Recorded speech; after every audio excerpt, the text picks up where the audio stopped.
The day my children completely forgot about me was the day I started to remember myself. I was 67 years old when I discovered I'd been invisible for far too long. My name is Evelyn Cooper, and this is the story of how I reclaimed my dignity after losing it along the path of being a mother, grandmother, and widow. It all began on what should have been a special day, my birthday. May 12th dawned like any other day. I woke up early, as I'd done every morning since Arthur, my husband, passed away 4 years ago. The house was quiet, too big for one person, but filled with memories that kept me company. I made my coffee and glanced at the phone, waiting for birthday calls that never came. My oldest son, Benjamin, 42, sent only a brief text message at 3 in the afternoon. "Happy birthday, Mom. By the way, could you lend me $500 to cover some bills? I'll pay you back soon."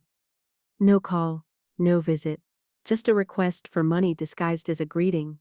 Rebecca, my 39-year-old daughter, didn't even remember the date. Instead, she showed up unannounced with my 2 grandchildren, Jackson, 8, and Lily, 5, dropping them off at my house while she attended an urgent work meeting that turned out to be an appointment at the salon, as I later discovered from photos she posted on social media.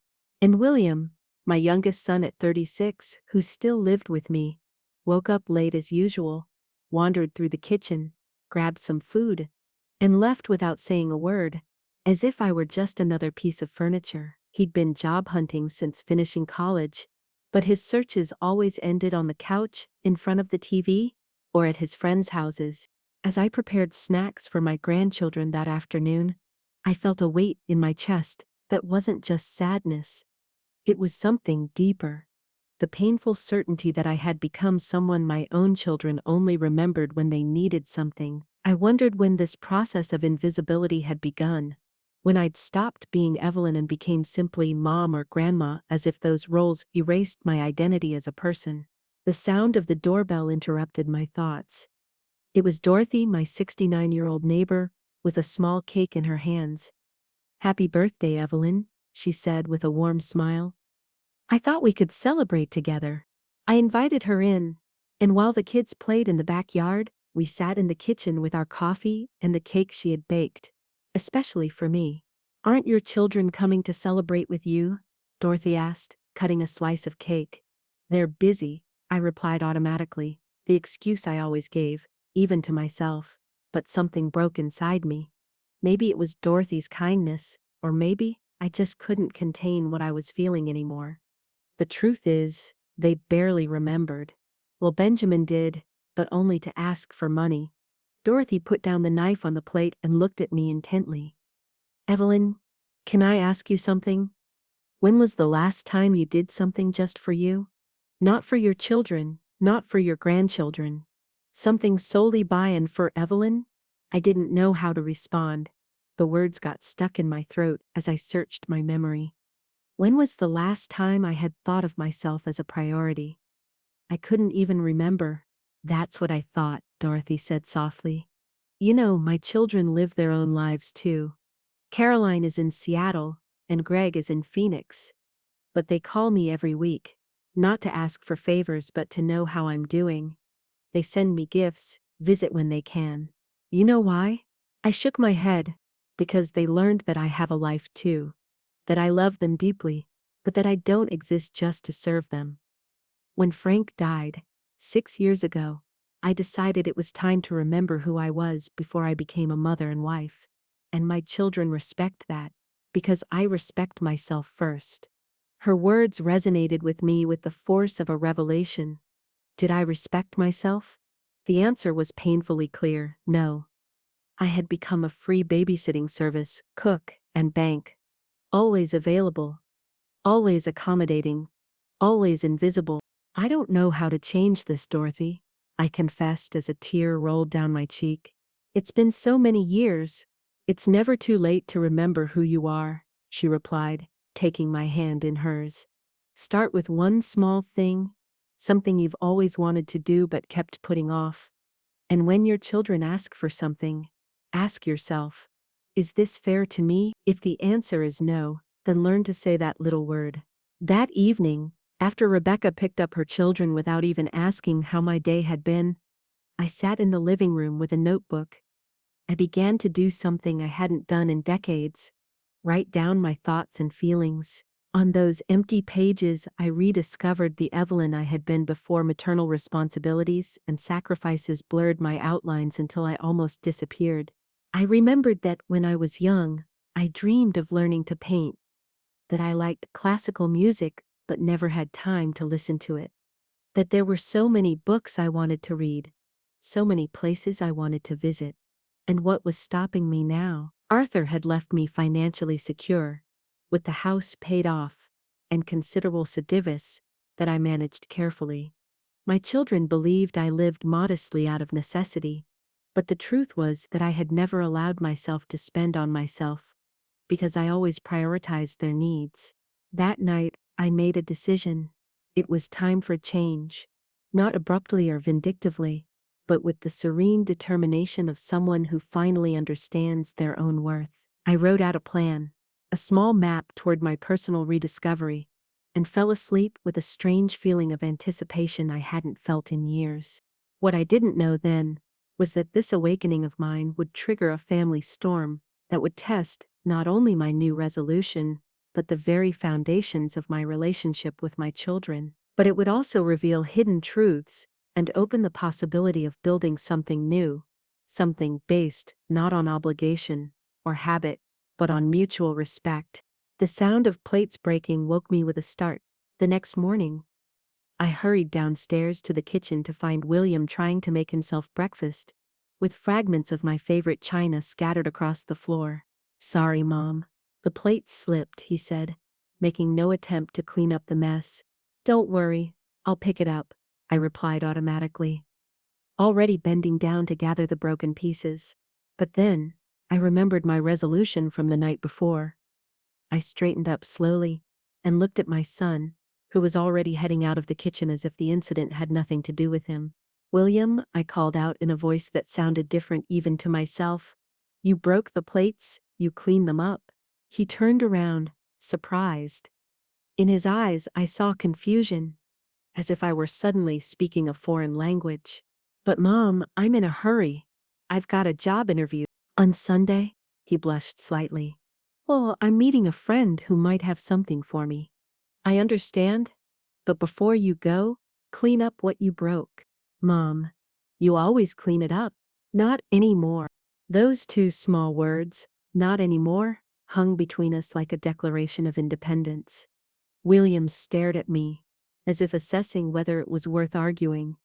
Finally, with an exaggerated sigh, he found the broom and began to pick up the fragments. As I watched him, I felt a strange mixture of guilt and liberation.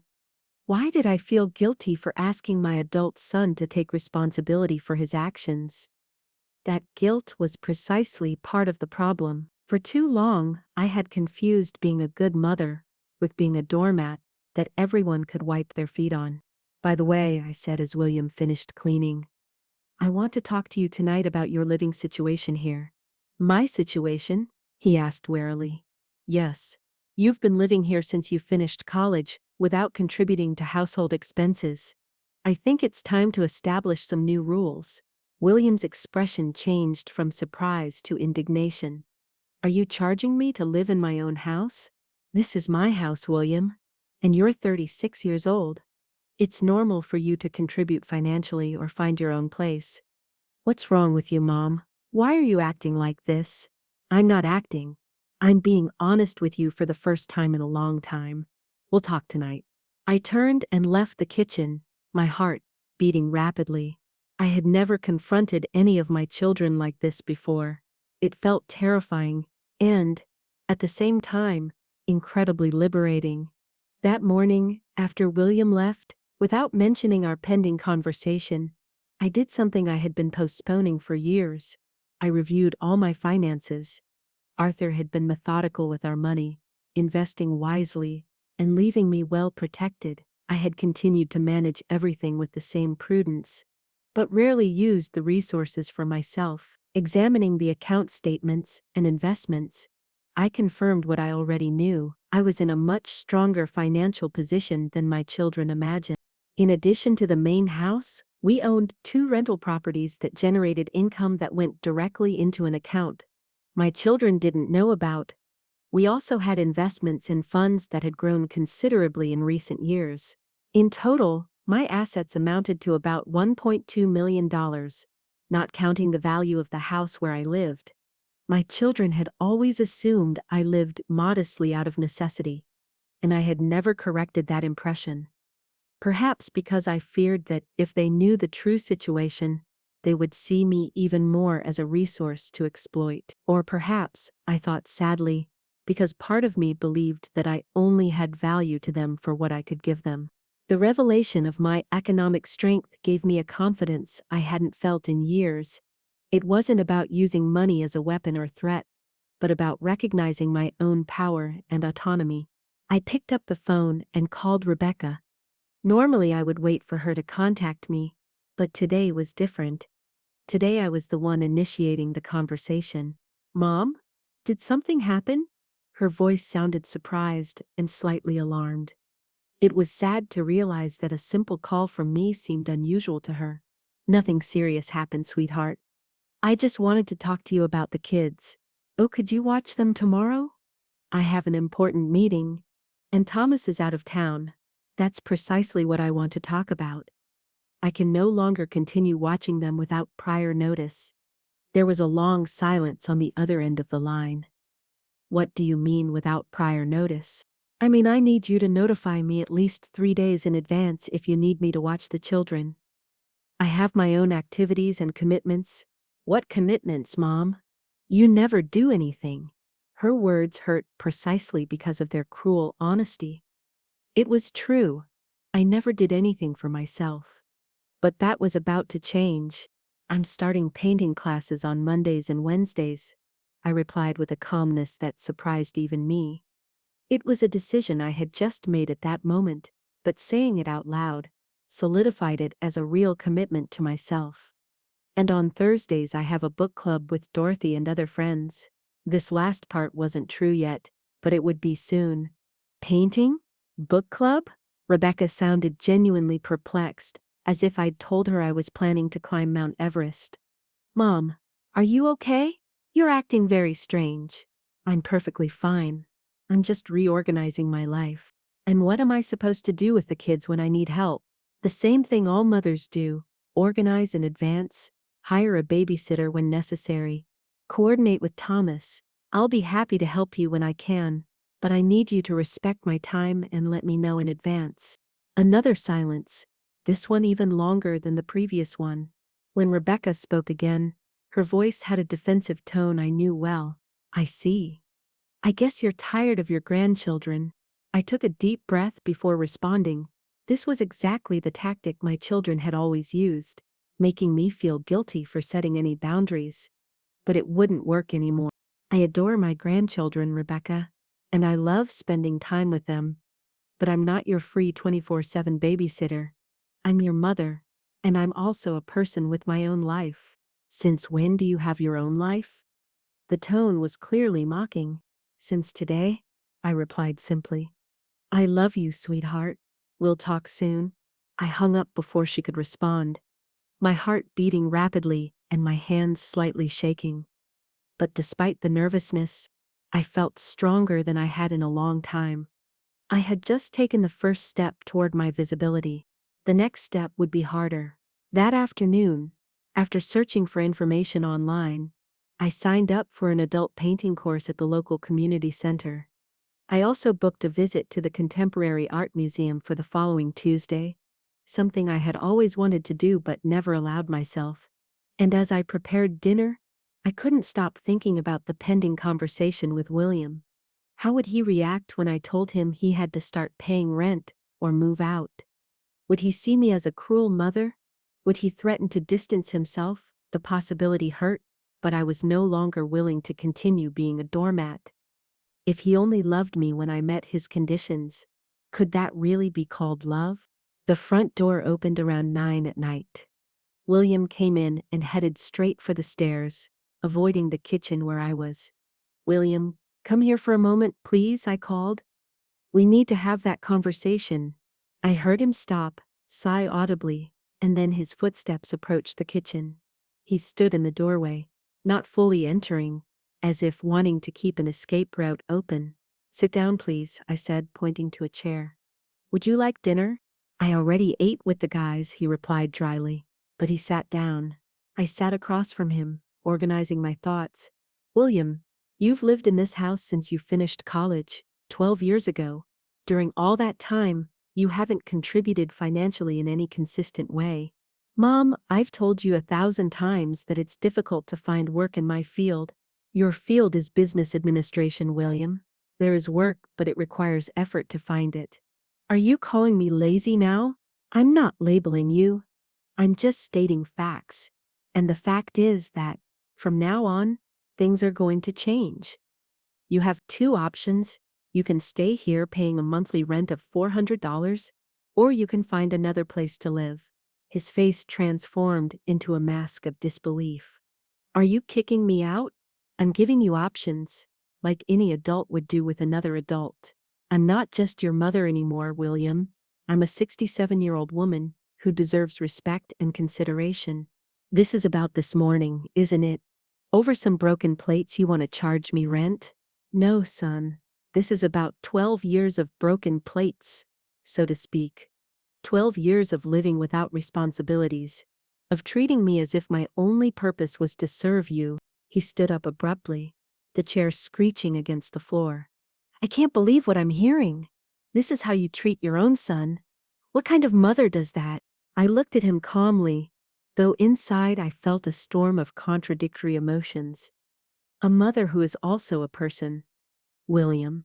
A mother who has realized that she hasn't done you any favors by allowing you to live without responsibilities. You have until the end of the month to decide. Pay rent or move out. Well, I'll move out. And you won't see me again. That's your decision, I replied, though each word hurt me. I love you, and you'll always be welcome as a visitor. But the conditions have changed. He stormed out of the kitchen, and I heard him run up the stairs. Then the slam of his bedroom door made the walls shake. I sat alone for a long time in the kitchen, letting the tears flow freely down my cheeks. I wasn't crying out of regret, but because of the pain of the process. Change hurt. Reclaiming my dignity meant challenging the expectations of those I loved most. But beneath that pain, I also felt something akin to pride. I had maintained my stance. I had said what needed to be said. For the first time in too long, I had made myself visible. The following days were tense at home. William barely spoke to me, leaving early and returning late. But I noticed he had begun to clean up after himself, and surprisingly, one morning I found an envelope on the kitchen table with $200 and a note that simply said, "For rent. I'll give you the rest at the end of the month." It was a beginning, albeit a small one. Meanwhile, my life began to transform in subtle but profound ways. I attended my first painting class, and although my strokes were clumsy and my technique non-existent, the feeling of creative freedom filled me with a joy I had forgotten. I began to wake up each morning with anticipation rather than resignation. I started taking more care with my appearance, dressing to please myself, not just for practicality. On Tuesday, true to my plan, I visited the Contemporary Art Museum. As I walked through the spacious galleries, observing works that challenged my understanding, I felt deeply alive. I stopped for a long time in front of an installation titled Reclaiming Space, which consisted of female silhouettes projected onto walls that gradually became more defined and colorful. I saw myself reflected in that transformation from diffuse to sharp, from shadow to light. "It's beautiful, isn't it?" said a voice beside me. It was an older man, perhaps my age or a little older, with silver hair and kind eyes. "Yes, it is," I replied, surprised to find myself conversing so easily with a stranger. "It reminds me of the process of recovering oneself after years of being who others expected you to be," he commented. His words struck me with their precision. "Exactly," I whispered. He introduced himself as Lawrence, a retired English professor who visited the museum each week. We ended up touring the rest of the exhibition together, talking about art and life with a naturalness that seemed almost forgotten to me. As we said goodbye, he invited me to a classical music concert that would be held on Friday at the Municipal Auditorium. I have 2 tickets, he explained. My daughter was going to accompany me, but she had to travel for work. For a moment, the old Evelyn wanted to politely decline, concerned about what her children would think if she went out with a man who wasn't her late husband. But the new Evelyn remembered that their opinions no longer dictated my life. I'd love to, I replied, and the warmth in my cheeks made me feel like a schoolgirl. We exchanged numbers, and as I returned home, I felt light, almost floating. Life was opening up before me in unexpected ways, revealing possibilities I had forgotten existed. That night, my phone rang. It was Benjamin, my oldest son. It had been more than a week since I'd heard from him, since that birthday message, asking for money. "Mom," he began without greeting, "I need to talk to you about an important matter. It's about the house." "What about the house?" I asked, suddenly alert. "I've been thinking that it's too big for you alone.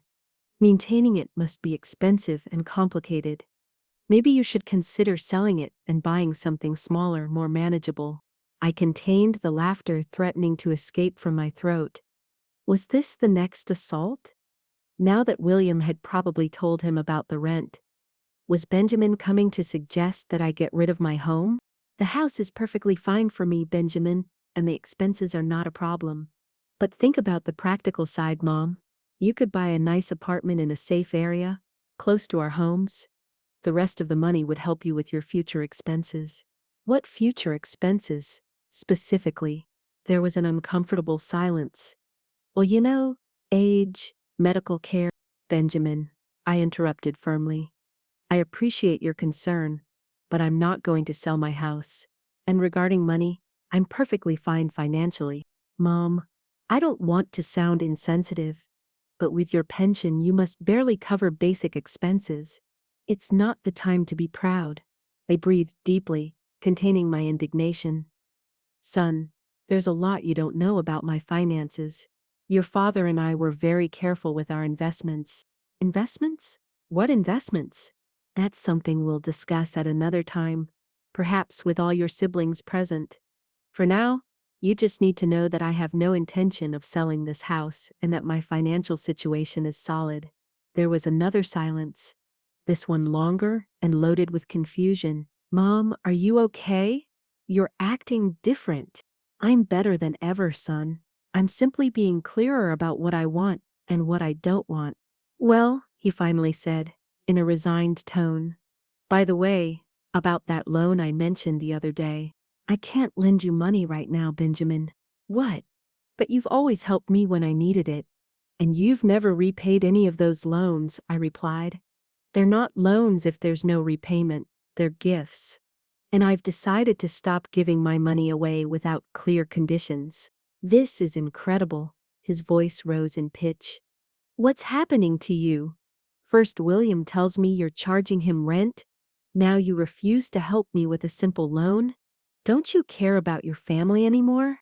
"I care about my family enough to establish healthy boundaries, Benjamin. If you really need money, we can discuss a formal loan plan with specific repayment terms." "Forget it," he replied dryly. "I'll find another solution." After hanging up, I sat looking at the phone, thoughtful. Benjamin's reaction didn't surprise me. It was the same pattern. When he didn't get what he wanted, he got angry and pulled away. But what impacted me was my own reaction. I didn't feel the usual anguish, the desperate urge to give in to keep the peace. Instead, I felt a quiet certainty that I was doing the right thing, not just for myself, but for them too. Friday arrived with a mix of anticipation and nervousness. I hadn't had a date since I met Arthur, over 40 years ago. Was this even a date? Maybe it was just a friendly outing between two people with common interests. But as I got ready in front of the mirror, carefully applying a bit of makeup and choosing a dress I had bought years ago, but never dared to wear, I felt like a younger and freer version of myself. William saw me as I came down the stairs and stared at me in surprise. Where are you going all dressed up? To a concert, I replied simply. With whom? I hesitated for a moment. With a friend. His eyes widened. A friend? What friend? You don't know him? Someone I met at the museum? The disbelief on his face would have been comical in other circumstances. You're going out with a stranger? At your age?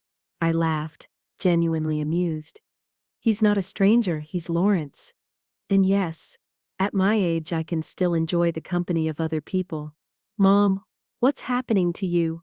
First you charge me rent, then you refuse to lend Benjamin money, and now you're going out with men you just met. I don't recognize you.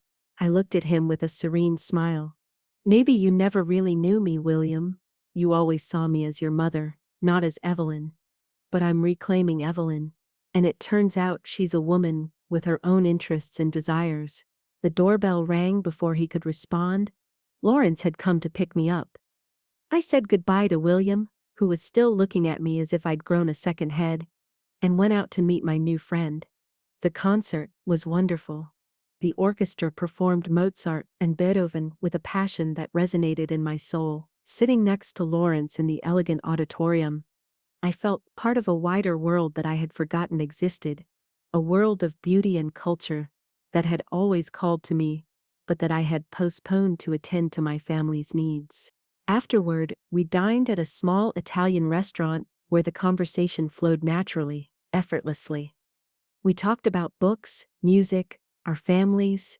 Lawrence had been a widower for 8 years and had 2 children and 4 grandchildren who lived in different cities. It was difficult at first, he told me, as we shared a tiramisu. After Elaine passed away, my children wanted me to move in with them. They insisted I couldn't live alone, that I needed to be taken care of. But I knew that if I gave in, I would lose my independence forever. I nodded, recognizing exactly that dynamic. How did you manage to maintain your independence? By establishing clear boundaries from the beginning, he replied, taking a sip of coffee. I told them that I appreciated their concern, but that I needed to live my own life, in my own way.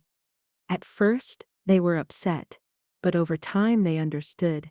And now, our relationship is better than ever. They visit me because they want to see me, not because they feel they have to take care of me. His words resonated deeply with me. That was exactly what I was trying to build, relationships based on a genuine desire to be together, not on obligation or convenience. When I returned home that night, I felt light and rejuvenated. I couldn't remember the last time I had enjoyed an evening so much. However, as I entered, I found a surprise. Rebecca was sitting in my living room, with a severe expression, like a judge about to pass sentence. Where were you? She asked, without even greeting me. For a moment, I felt like a teenager caught coming home late. But then I remembered, I was an adult woman in my own house. Good evening, sweetheart. What do I owe the pleasure of your visit to? William called me. He said you went out with a man you barely know. I calmly took off my coat and hung it on the rack. That's right. I went to a concert with Lawrence, a friend I met at the museum. A friend? At your age you're making friends in museums? The condescension in her voice irritated me, but I maintained my composure. Rebecca, I'm 67, not 105. And yes, at my age, I can make new friends, go to concerts, and enjoy life. Mom, that man could be anyone. He could be dangerous or interested in your money. My money? According to you all, I barely have enough to survive, I replied with an ironic smile. And as for his dangerousness, Lawrence is a retired professor with 2 children and 4 grandchildren. Probably the least threatening person I've met. Rebecca seemed thrown off by my response. Even so, you should have consulted us before going out with someone. Consulted you? Now I did let out an incredulous laugh.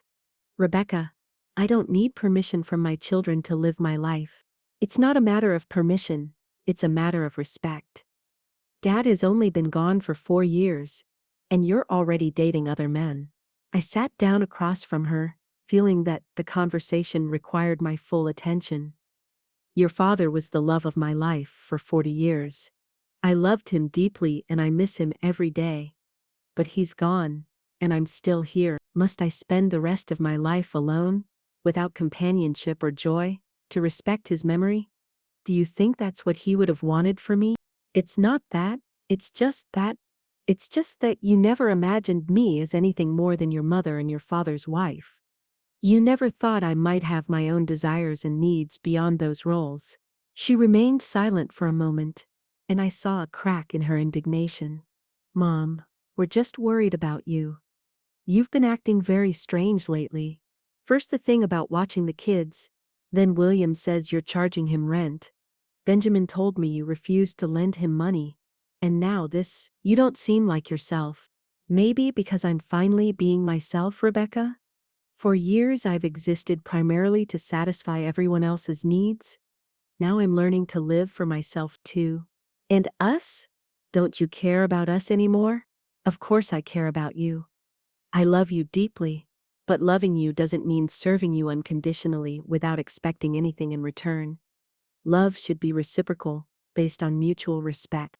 Rebecca lowered her gaze to her hands. When she spoke again, her voice sounded less defensive. I never thought of it that way. I always assumed that since you're our mother, it was natural for you to help us. It's natural for parents to help their children, yes. But it's not natural for adult children to treat their mother as if she were a free service without thinking about her needs or feelings.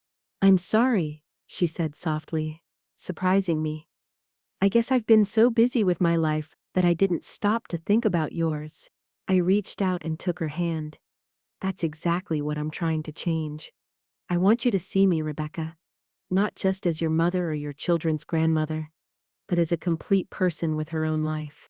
She nodded slowly. I'll need time to get used to it. All my life you've always been available, and I'll still be there for you, but with healthy boundaries, because I respect myself, and because I want our relationship to be more balanced. When Rebecca left that night, I felt we had taken a small step forward. I wasn't convinced she had fully understood my position, but at least we had had an honest conversation, perhaps the first in many years. The following days brought more changes. I attended my painting classes with growing enthusiasm. Dorothy introduced me to her book club friends, interesting women with rich and varied lives. Lawrence and I saw each other again, this time for a photography exhibition followed by coffee. The friendship between us grew naturally, without pressure or expectations. William remained distant, but respectful. To my surprise, he paid the rest of the agreed rent before the end of the month and began to help more with household chores. One night, I found him updating his resume in the living room. Looking for work? I asked casually as I sat next to him with my book. Yes, he replied without looking up from the computer. There are some interesting offers in the banking sector. I'm glad to hear that, I said sincerely. He glanced at me briefly. I'm considering moving in with a friend who has an apartment. We could share expenses. I felt a pang of sadness mixed with pride. You know you can stay here if you prefer. I know, but I think you're right. It's time for me to have my own space. I nodded, respecting his decision. You'll always be welcome to visit. Thanks, he said, and after a pause added, by the way, that Lawrence guy, will you see him again? Yes, we're friends. Just friends? I smiled at his protective tone. For now, yes. And even if that changed in the future, it would still be my decision. Don't you think? I guess so, he conceded with a sigh. It's just strange seeing you as, well, as a woman with your own life, not just as my mother. It's strange for me too, I admitted. But it's a good kind of strange. During the following weeks, the tension in my relationships with my children gradually began to diminish as they adjusted to the new dynamic. Rebecca started notifying me in advance when she needed help with the kids, and surprisingly invited me to lunch one Sunday just to talk, something that hadn't happened in years. Benjamin remained distant for a while. evidently annoyed by my refusal to lend him money and sell the house. But eventually he called to apologize, something unprecedented. "I've been thinking about what you said, Mom," he admitted. "And you're right, I haven't been fair to you. I always assumed you would be there to solve my financial problems without thinking about how it affected you." "Thank you for acknowledging that, son," I replied, genuinely moved. "Could we talk about that loan? But this time with clear conditions and a real repayment plan." "Of course. Come to dinner on Friday and we'll discuss it." Friday's dinner became something bigger. Benjamin suggested inviting his siblings too, and suddenly I found myself organizing a complete family reunion. But this time it was different. Benjamin brought the wine, Rebecca prepared dessert, and William helped me with the preparation and cleaning. It was a subtle but profound change. They no longer saw me as the automatic provider but as someone to collaborate with. After dinner, as we had coffee in the living room, I decided it was time to have that conversation I had been postponing. "There's something important I want to share with you," I began, feeling their expectant gazes. "It's about my financial situation." I explained to them in detail about the investments that their father and I had made over the years, about the rental properties I owned, about the real value of my assets. Their expressions went from surprise to disbelief. "All this time we thought you were barely making ends meet," said Benjamin, visibly shocked. "I know. I never corrected that impression because I didn't want you to see me as a bank. I wanted you to see me as your mother." "But why did you live so modestly when you could afford more luxuries?" asked Rebecca.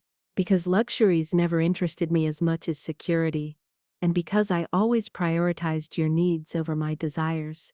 "And now?" asked William. "Now I'm learning to balance. I'll continue to live prudently, because those are my values, but I'll also allow myself to enjoy my money on things that make me happy. And regarding you all," I paused, carefully considering my next words. "I'll always be willing to help you when you truly need it. But they won't be unconditional helps anymore. They'll be real loans with repayment plans, or investments in serious projects with clear terms. And most importantly, I want relationships based on love and mutual respect, not on economic interest." To my surprise, there were no protests or arguments. There was a reflective silence, followed by nods of understanding. "That's fair," Benjamin finally said. "You've worked hard for that money. You deserve to enjoy it. And we should learn to be more independent," added Rebecca. "I'm already doing it," William chimed in with a small smile. "I got a job at the bank. I start on Monday." I looked at him with genuine pride. "That's wonderful, son. And I'll be moving next week, as I mentioned to you. But I'll come visit you regularly, I promise." I felt a mix of emotions: joy for his growth, anticipated nostalgia for his departure, and a deep sense of satisfaction at seeing that my children were beginning to view me and treat me differently. That night, after everyone left, I sat on the porch with a cup of tea, contemplating the stars. I thought of Arthur, how proud he would be to see me reclaiming my space in the world. I thought of my children, the journey we still had ahead, but also how far we had come in such a short time. And I thought about myself, about Evelyn, that woman who had been hidden beneath layers of obligations and expectations for so long, and who is now emerging, bright and clear, like one of those stars twinkling in the night sky. The process hadn't been easy, and surely there would be more challenges ahead. Establishing boundaries after decades of not having them required consistency and courage. But each small act of self-affirmation, each moment when I chose to respect myself, made me stronger and more visible. A week later, William moved out as planned. I was surprised at how emotionally prepared I was for his departure. Instead of feeling abandoned or alone, I felt proud of him and of myself. This separation was healthy, necessary for both of us to grow. The day of the move, he helped me hang a picture on the living room wall, my first completed painting from the art course. It wasn't a masterpiece, just a simple landscape with a path disappearing into the horizon. But for me it symbolized my new beginning. Not bad for a beginner, William commented with a smile. It's just the beginning, I replied, looking at my work with satisfaction. I still have a lot to learn. We all have a lot to learn, he said, and in his gaze I saw a new understanding, a more mature connection between us. After he left, I walked through the house, that was now truly quiet. But it wasn't a desolate silence, but a serene one, full of possibilities. It was the silence of freedom, of space, to be completely myself. My phone rang. It was Lawrence, inviting me to an outdoor film festival the following weekend. I accepted without hesitation. Then I called Dorothy to confirm our theater outing that evening. As I got ready to go out, I paused in front of the mirror and observed my reflection. I saw a woman who had finally allowed herself to exist fully, who had learned that true love, whether toward children, friends, or oneself, should never make us invisible. I had come a long way since that forgotten birthday. The road hadn't been easy, and there would surely be bumps ahead, but for the first time in many years, I was genuinely excited to discover where it would lead me, because now I knew with certainty it's never too late to reclaim your own space, to make yourself visible, to remind the world and yourself that you exist not just as a mother, grandmother, or wife, but as a complete person with dreams, desires, and the fundamental right to be seen and respected. And as I closed the door to my house that night, I smiled at the irony. I had to become invisible to my children to finally make myself visible to myself. And in that process, we had all learned to truly see each other, perhaps for the first time.